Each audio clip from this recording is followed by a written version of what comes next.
to live great lives. Here to tell us more about the organization and the 100 years, although she probably wasn't here at the beginning.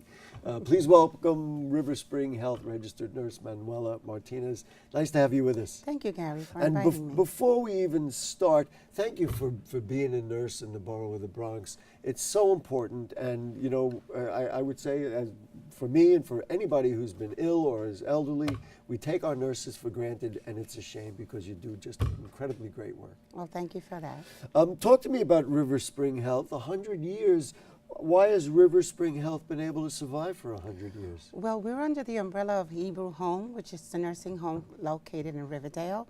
They celebrated their 100th anniversary this year. And I work for the RiverSpring at Home component of Right. it, which provides home care services in the community. We've been around for about 5-6 years now, with a membership exceeding 10,000 members. For all of us, again, thinking about things that we take for granted, your mom or your father or your aunt or your uncle gets older, and they say, well, okay, we'll get an aide or we'll get somebody to stay with them because, of course, they can't stay alone. Yes. But this is a very difficult job.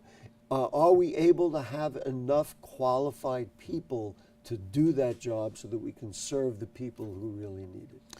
Right now we do. We really do have a lot of vendors that provide us with the aids that we send to service the members that we enroll in our program. We have offices in Brooklyn, Queens, Manhattan, and we service... And the Bronx. And the Bronx. And we service all the boroughs, Suffolk County, Westchester County, and Long Island. And we do have the resources to provide the care. What characterizes the nature of care? Like there are a lot of organizations out there and they say, well, we do it this way. Yes. What are the kinds of things that you do at RiverSpring Health that really make it distinctive and give it kind of a personality? That's very important. I'm glad you asked, because our plan is specific to the need of the consumer, the resident who really seeking help. It's not a cookie-cut type of plan. The nurse conducts an assessment, identify the needs of the individual, and working together with the other disciplines, physical therapy, social worker, OT, respiratory, comes up with a plan specific for that individual. And that's very encouraging because, frankly, for my mom, I wouldn't want somebody who knew how to take care of somebody else. You've got to assess who they are, but then the key is having the resources to be able to do all the, whether it's physical therapy or whatever else. What are the difficulties, what are the challenges to keeping what you do consistent so that you can keep the quality of care consistent and, of course, keep clients happy? Well, we provide a lot of in-services to the staff. The nurses make regular visits to the member to identify any changes in their functioning and health status. And the social worker also makes visits to assess and provide their caregivers, their family members, with resources to provide them with emotional support and information that is available to them in the community. People are living longer, obviously, and that's a good thing. Life is beautiful and life is wonderful, but it really makes a challenge because you say, okay, we've got X number of clients right now, but over time you're going to have to keep growing.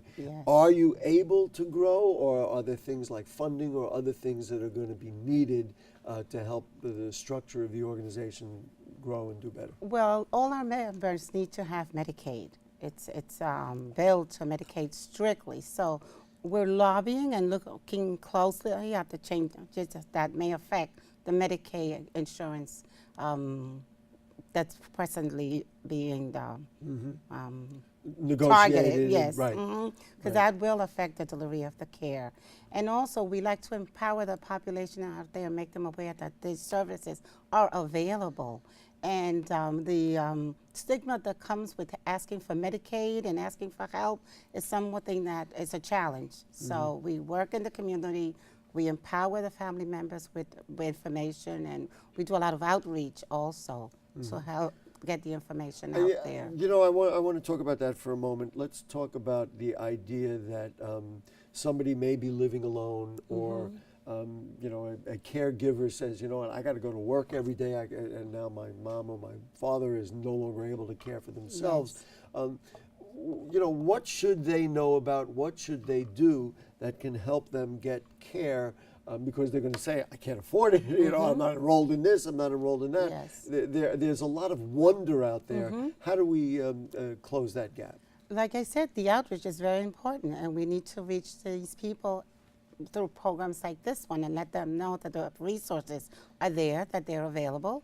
And even if they don't have Medicaid, they can still seek out information and see what's available to them, and we help them with the Medicaid application process as well. In the Bronx, specifically, there are many people who speak Spanish, and so, frankly, my Spanish is not that good. I understand a little bit, but they not understanding what we're saying, of course, unless they use closed captions or something. Yes.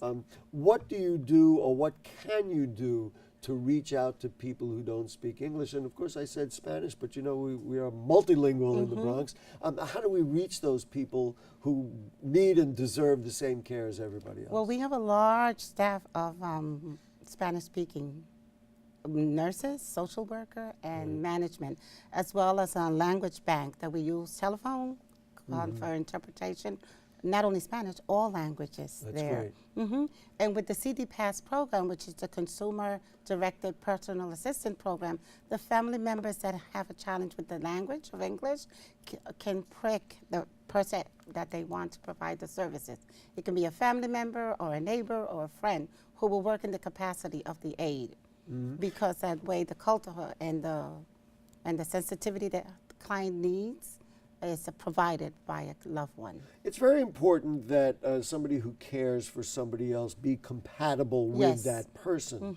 I know some of the organizations, they'll put out like a little video or something where the potential caregiver says, well, my name is Gary, and this is what I like to do, and I'm that kind of person, and the family can choose. What do you do to help the family find somebody who is compatible so that, I don't know, my mom likes to sing and dance. We have somebody at least who's sympathetic to that kind of Well, that's activity. information that the intake nurse gathers at the initial visit to the home, Right. and brings it to the office and makes a narrative and presents it to the undercare team and lets them know what specific needs this client wants, needs, and send an aid that's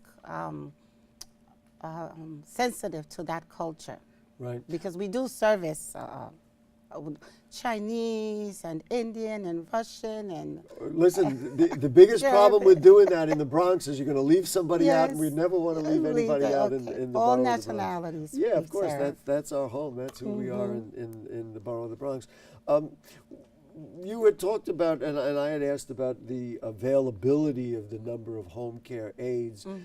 You work with a number of different providers, or do you have your own kind of stable We of venture out the people? cases. We, Oh, we you have do? over 100 agencies that we use their aids to provide the services. Do you have the sense that people who need care are getting care, or is it still a concern that there are people who need care, but you know what, we still haven't gotten, because they're alone, and maybe they're elderly or whatever, Yes. and they still haven't gotten care?